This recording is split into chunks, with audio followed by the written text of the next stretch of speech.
अस्सलाम वालेकुम दोस्तों। अलीज़ा कंवल ने अब तक आपको बहुत सी मोहब्बत भरी कहानियां सुनाई, जिसमें दो प्यार करने वाले एक दूसरे को बेइंतहा मोहब्बत करते। इन कहानियों में कुछ का अंजाम तो बहुत रुला देने वाला था और कुछ कहानियों में दो खुशनसीब लोग एक दूसरे की मोहब्बत को पा भी गए। लेकिन पा लेना ही जरूरी नहीं होता, दिलों में बसे रहना भी मोहब्बत कहलाता है। आज की कहानी भी एक ऐसी ही नादान और मासूमाना मोहब्बत की है, जिसमें दो मासूम से दिल एक दूसरे से बेहद पाक मोहब्बत कर बैठे। आपने पाक मोहब्बत का नाम तो जरूर सुना होगा, मगर नादान मासूम दिलों में बसी पाक मोहब्बत की एक खूबसूरत सी कहानी आज मैं आपको सुनाने लगी हूँ।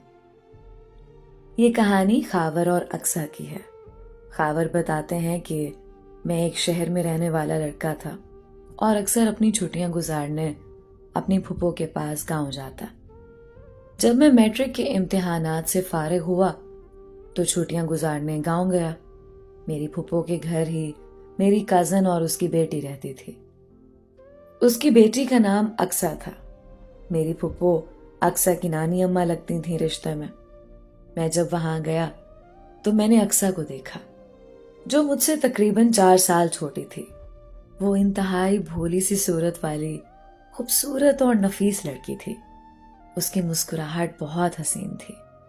अक्सा मेरा हर काम करती थी, मुझे खाना देती, पानी पिलाती, कभी कभी कपड़े धोकर देती, मेरे कपड़े इस्त्री करके देती। जब भी खाना लगता वो आकर मुझे खाना पेश करती।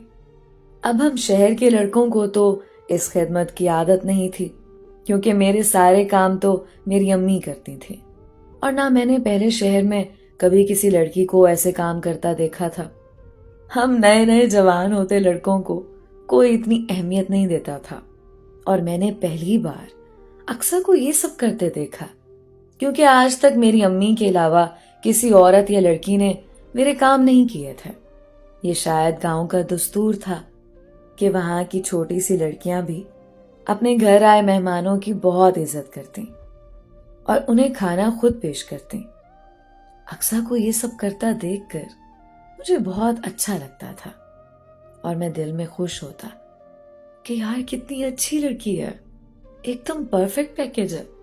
यानी जो खूबियां एक शौहर और सास को चाहिए होती हैं, सुघड़ होने वाली, वो सब उसमें थी। अब मैं दिल ही दिल में उसके बारे में सोचने लगा। वो मुझे वाइफ मटेरियल के तौर पर लगने लगी। अब उस जमाने में मैं उसको अपनी वाइफ सोचने लगा कि ये तो मेरी परफेक्ट बीवी बन सकती है। लेकिन फिर कुछ दिन बाद मैंने अपने ख्याल को झटका और सोचा कि खावर, वो तो तुमसे छोटी है, ऐसा मत सोचो उसके बारे में। हमारी बात भी नहीं होती थी एक दूसरे से, हालांकि पूरा दिन एक दूसरे के साथ होते थे, लेकिन फिर भी बात तक नहीं कर सकते थे। वो भी मुझसे बात ना करती, बस जब खाना देना हो या खाने का पूछना हो तो बस मेरे साथ बात कर लेती। वो ज्यादातर अपनी नानी अम्मा यानी मेरी फूफो के पास ही रहती थी। मैंने उसे एक दिन बोला, अक्सा, अब मेरी छुट्टियां खत्म होने वाली हैं, क्या तुम फूफो के फोन से मेरे साथ कभी कभी बात कर लिया करोगी? उसने हंस के हाँ में सर हिलाया और मैं खुशी खुशी घर जाने की तैयारी करने लगा। छुट्टियां गुजार कर मैं अपने घर वापस आ गया। घर आते ही मैंने उसे मैसेज किया और फिर बहुत लेट शाम को उसका रिप्लाई आया। हमने सलाम दुआ की और एक दूसरे का हाल चाल पूछने लगे। अच्छा, मैसेज पर भी हम एक दूसरे से स्ट्रेट नहीं हो गए और ना ही कोई ज्यादा बात करने लगे। बस हफ्ते में कोई एक बार बात हो जाती या फिर शायद महीनों में। क्योंकि उसके पास फूफो का फोन था तो हम दोनों में एक कोड वर्ड था, डबल क्वेश्चन मार्क। जब भी हम बात करना शुरू करते तो पहले एक दूसरे को डबल क्वेश्चन मार्क भेजते। बस फिर थोड़ी बहुत बात होती। फिर कुछ वक्त बाद गांव में मेरा दोबारा चक्कर लगा। अब वहां जाकर फिर वही हालत हुई। हम एक दूसरे को देख लेते मगर बात ना कर सकते। पता नहीं ऐसा क्या था। मैसेज पर हम ऐसे बात करते जैसे बहुत पहले से एक दूसरे को जानते हो, لیکن آمنے سامنے ہم دونوں کی جرت نہ ہوتی۔ میں نے ہر لڑکے سے بات کی تھی، ہر لڑکی سے میں نے ہنسی مذاق کیا، لیکن نہ جانے اقصیٰ میں ایسا کیا تھا کہ میں اس کے سامنے اسے کوئی بات تک نہ کر سکتا۔ اب پھر سے وہی روٹین شروع ہو گئی۔ وہ میرے کام کرتی رہتی، اس کی نانی اماں بوڑھی تھیں تو وہ ان کے ساتھ زیادہ وقت گزارتی، انہی کے گھر سے اسکول کے لیے تیار ہوتی۔ وہ ہر روز ہم دونوں کے لیے روٹی بنا کر پھر اسکول جاتے اور میں پورا دن اس کا انتظار کرتا رہتا۔ ہم گھر میں 3 لوگ ہوتے تھے، اس کے بغیر وقت کیسے گزرتا یہ صرف میں جانتا ہوں۔ پھر وہ شام کو گھر آتی اور ہمیں کھانا دیتی۔ ایک بہت خوبصورت وقت گزرا ہے وہ۔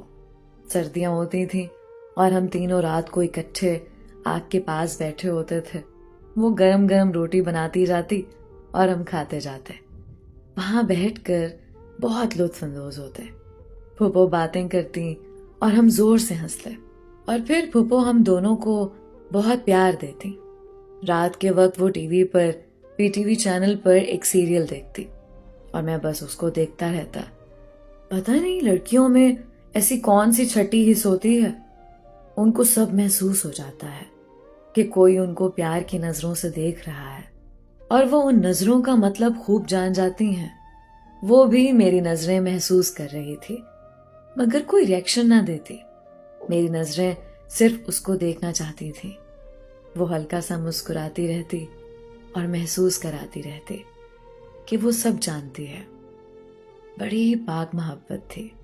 ہم 3 لوگ ایک ہی کمرے میں سوتے تھے، 3 الگ چارپائیوں پر، مگر مجال ہے کہ ہماری محبت میں کوئی غلیظ سوچ آئی ہو کبھی۔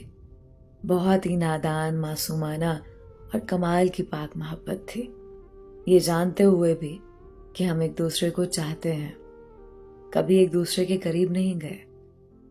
اب ہم بڑے ہو رہے تھے، وہ بھی میٹرک میں آ چکی تھی۔ ایک دن ہم دونوں کی آمنے سامنے بات ہوئی، اور بات بھی کیا، بس اس نے کہا میری کچھ پریکٹیکلز کی بکس ہیں، کیا آپ مجھے وہ بنا دیں گے؟ یہ اس لڑکی نے پہلی بار بات کی تھی مجھ سے، ورنہ تو آمنے سامنے ہم سے کچھ نہیں بولا جاتا تھا۔ میں نے فوراً سے کہا ہاں ہاں کیوں نہیں، 2 بنا دوں۔ بس پھر میں نے اس کی فزکس اور کیمسٹری کی بکس لیں اور سارا دن اچھی ڈرائنگز بنانے میں لگا رہا۔ میں وہ لڑکا تھا جس نے کبھی اپنی بک نہیں بنائی تھی، ہمیشہ بازار سے خرید لیتا، لیکن اس کے لیے پورے شوق اور ایمانداری سے وہ بکس بنائی۔ شام کو وہ گھر آئی اور میں نے اسے بکس دکھائی اور پوچھا بتاؤ کیسی لگی؟